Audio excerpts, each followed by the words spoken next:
Alrighty, back on 504 here. Got my two new gauges in here. They fit good and look good and everything. I'm missing, and it stayed at the dashing gauges and wherever the heck those ended up, or the original one. There's another harness called a dash harness that plugs into here, and it then splits off, goes to the fuel sending unit, and then feeds the cluster gauge here. And I think it even hooks into the key switch. But luckily I found a place that had them for sale. There are several places that actually made them and had them for sale. And they had the whole wiring harness for the tractor. And a place up in northern Illinois that actually had it for, I think, like 60 bucks or something like that, which wasn't too bad because originally it was looking like it was going to be 120. And luckily one place couldn't actually have it for about a week and a half because they got to make it. And so then I said, well, let me see if I can find a place that's got it sooner and or can get it quicker, and found this other place. So pretty happy about that.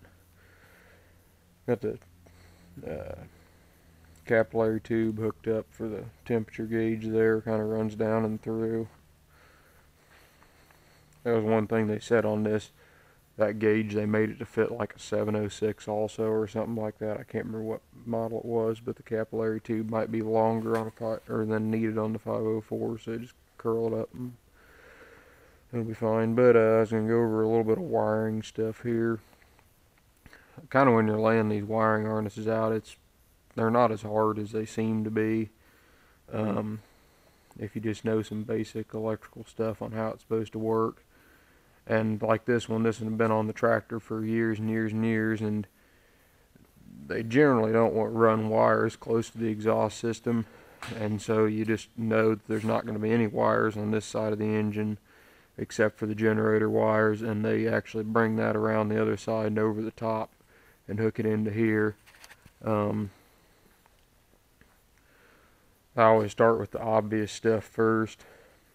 Like right here, I knew I had a bigger eyelet, so that had to be the hot terminal right off the battery, or off the starter, but the battery comes down. It had to go into right there, so put that on there. I knew the wiring harness had to lay there somewhere, and so then I ran it up under the hoses.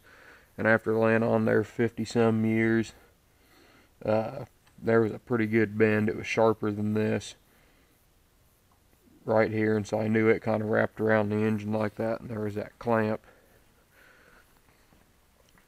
that goes in the head there.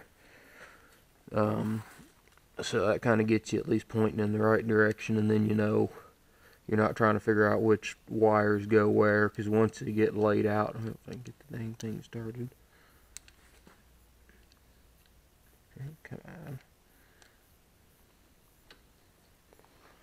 There we go.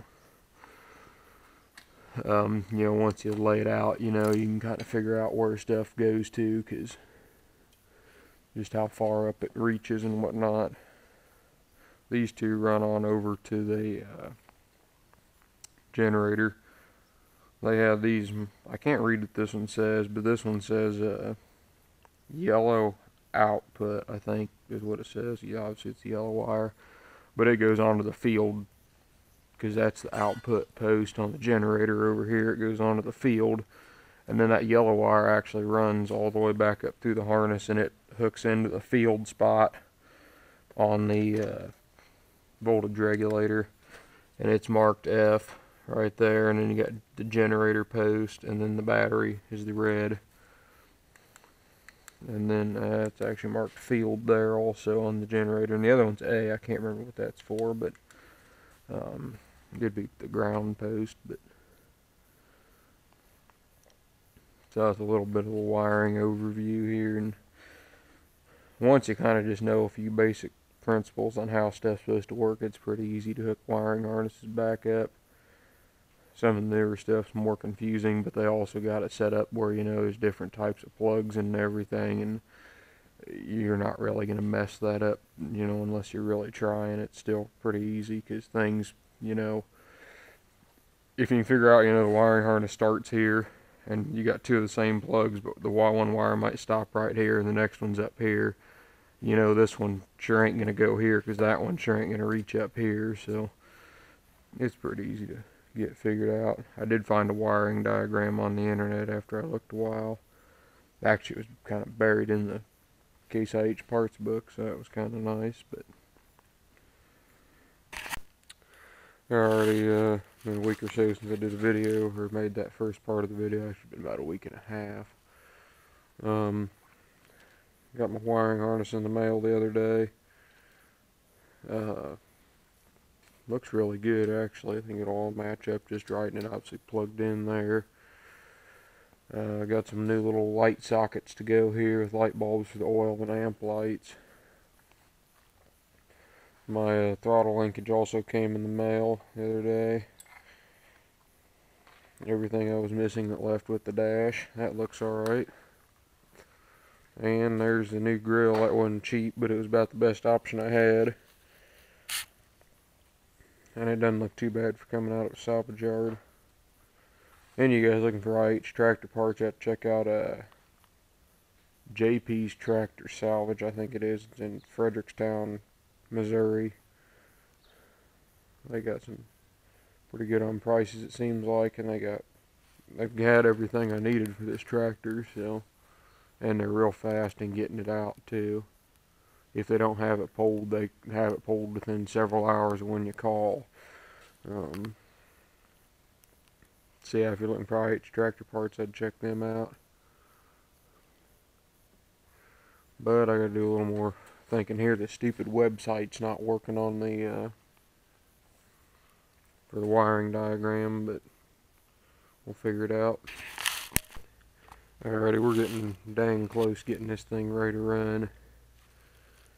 Got the wiring harness finished up yesterday. I got the lights to do yet, but that's it.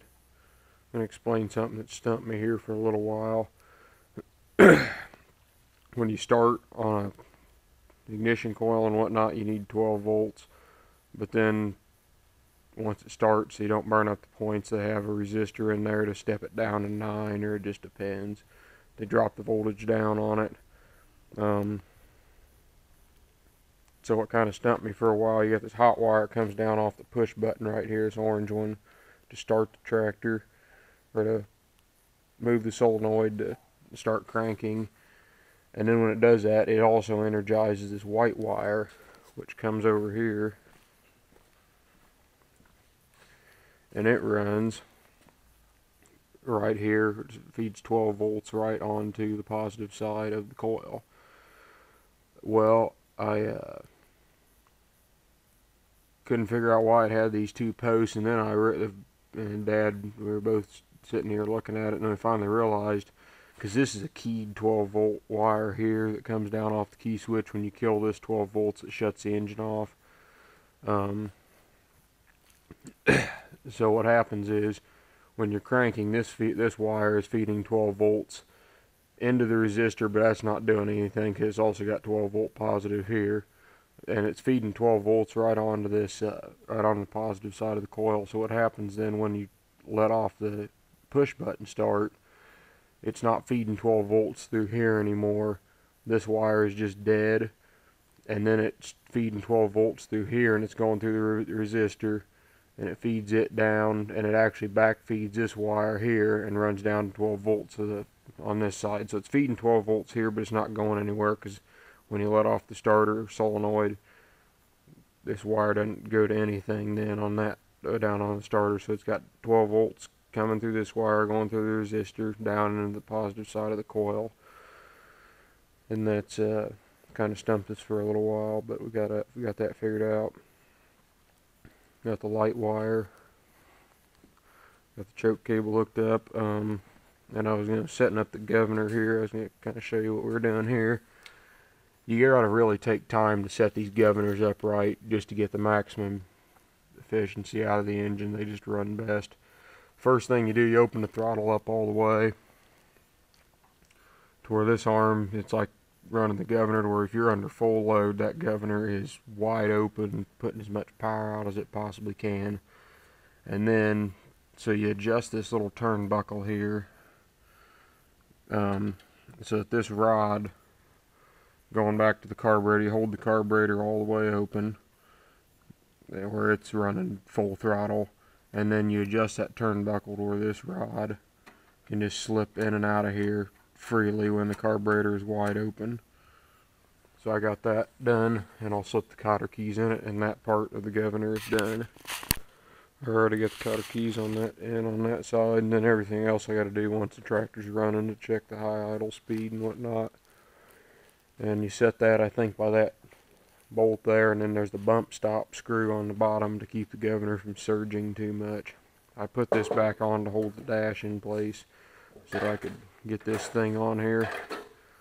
I need to do a little adjustment. It pulls down too easy. There's a spring down here that keeps it, you know, wide open position so it doesn't creep back. And I think I need to loosen that up because it comes down too easy. But hopefully the next video will be a first start on it. So stay tuned, and thanks for watching.